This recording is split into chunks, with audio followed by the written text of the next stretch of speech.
시장의 불확실성은 3월 말 정도가 되어야 해소가 될 수 있기 때문에 지금은 공부하는 기간으로 바라보는 것이 더 좋겠다라고 말씀을 해주셨습니다.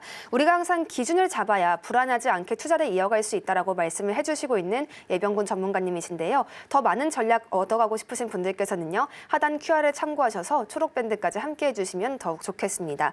그렇다면 어떻게 기준을 잡을 수 있을지 그 기준을 잡는 방법까지 참 궁금하실 겁니다. 전문가님께서 오늘 잘 알려주실 거고요. 숙제까지 항상 내주고 계시니까요. 오늘도 우리의 투자 실력을 한 단계 더 업그레이드 시킬 수 있는 기회로 가져가시면 좋겠습니다.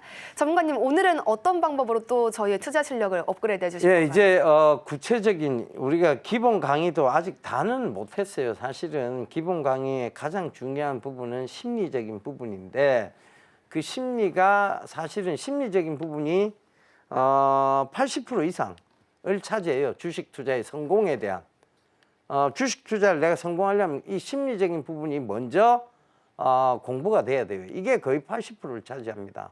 그런데 그 심리가 굉장히 중요하기 때문에 사실 심리 강의 굉장히 길게 해야 됨에도 불구하고 방송이잖아요. 그러니까 그거는 좀 아쉬운 측면이 좀 있어요. 그러니까 그런 점들을 좀 참고하셔서 저희가 이제 초록밴드에 계속 올려드릴 생각입니다. 그 심리에 대한 부분들을.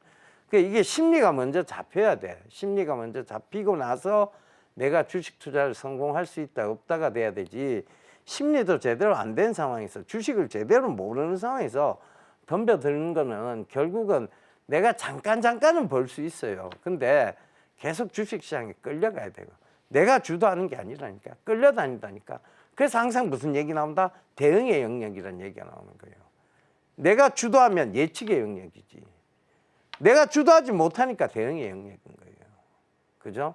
내가 어떤 식으로 시장을 보고 어떤 식으로 앞으로 나갈 것인지 그 예측의 영역에서 승리할 수 있는 충분한 정답지가 나와 있음에도 불구하고 자꾸 이건 대응의 영역이다 얘기하는 거는 심리가 똑바르지 못하기 때문이고 주식을 잘못 배웠기 때문이고 그 다음에 정답지를 안 보기 때문이죠.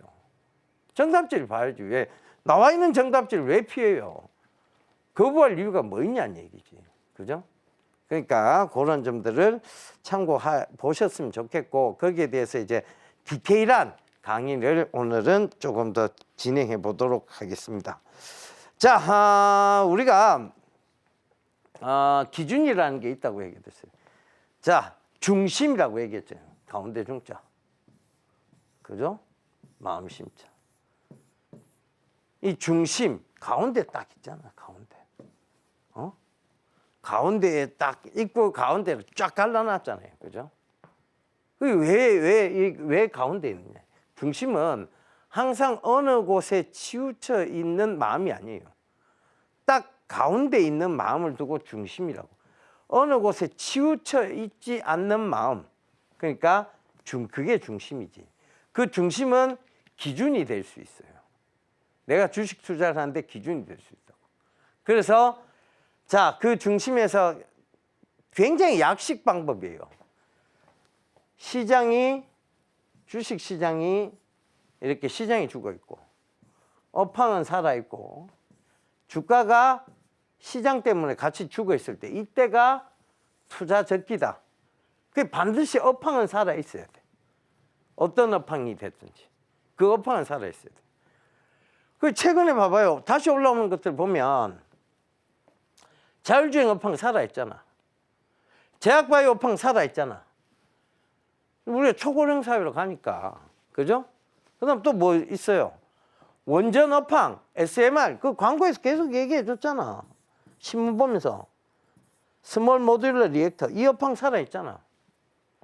그러니까 이제 오늘 같은 날 원전 쪽으로 탁 튀는 거예요. 그죠?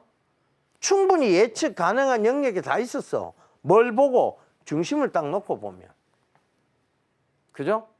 거기서 주가의 방향을 봤을 때 주가가 어느 정도 올라와 있다. 한계 효용 균등의 법칙을 적용해 보자.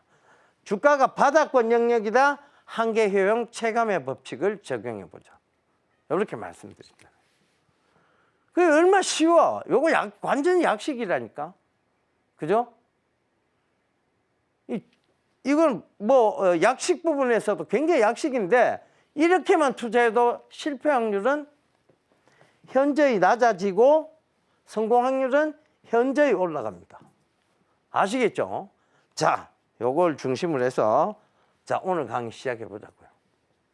오늘 강의는 단기적인 얘기를 할 거예요. 여러분 단기 좋아하시잖아. 단기가 내가 나쁘다고 얘기한 적은 없어요. 단지 큰 돈이 안 될 뿐이다라고 얘기를 하는 거예요. 근데 단기도 해야 될 때가 있어요. 언제? 시장이 좋지 않을 때. 시장이 좋지 않을 때 투자해놓고 나 중장기야. 원치 않는 중장기 투자를 하고 있어. 자기 성향 분명히 단기인데 그죠? 이건 아니란 얘기지. 그래서 단기도 해야 될 때가 있고 그러니까 주식시장이 유기체와 같잖아요. 살아 움직이는 것 같아요. 아니 회사는 가만히 있어. 지금 삼성전자가 막 갑자기 주가가 좋아지면 갑자기 생산량이 늘어나고 주가가 나빠지면 갑자기 생산을 멈춰요. 그거 아니잖아요. 그런데도 불구하고 주식시장은 마치 살아있는 것처럼 막 꿈틀꿈틀 대잖아요. 유기적으로 움직이고 있잖아요. 근데 그런 유기적인 시장에서 나는 대쪽 같은 사람이야 라고 굳이 얘기할 필요가 없다는 거죠. 그래서 단기도 나쁜 건 아니에요. 근데 자기 성향에 맞게끔만 하시면 됩니다. 근데 단기가 그러니까 난 때려 죽어도 중장기를 못 하겠어요 하는 사람들이 있어요.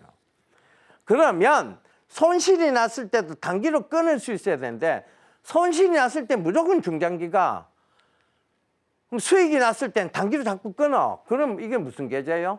결국 마이너스 계좌야. 뭐 이건 볼 것도 없어. 이건 마이너스 계좌야. 수익도 딱 끊을 줄 알면 손실도 딱 끊을 줄 알아야지. 그죠? 이게 안 되니까 계속 마이너스 계좌로 남아야 됩니다. 돈은 자꾸 묶여 있게 되는 거지. 이거를 고치려면 정말 본인한테 굉장히 냉정해져야 돼요. 단기를 하면 큰 돈은 못 만들어요. 하지만 시장을 믿지 못하겠다는 그 관점에서 보면 단기가 맞는 얘기예요. 난 시장 못 믿겠어. 난 기업도 못 믿겠어. 난 모든 걸 못 믿어. 이러면 단기 해야지. 어떡하겠어. 성향이 단기인데. 그렇잖아요. 그 단기를 하더라도 정확하게 알고 하시라는 얘기예요.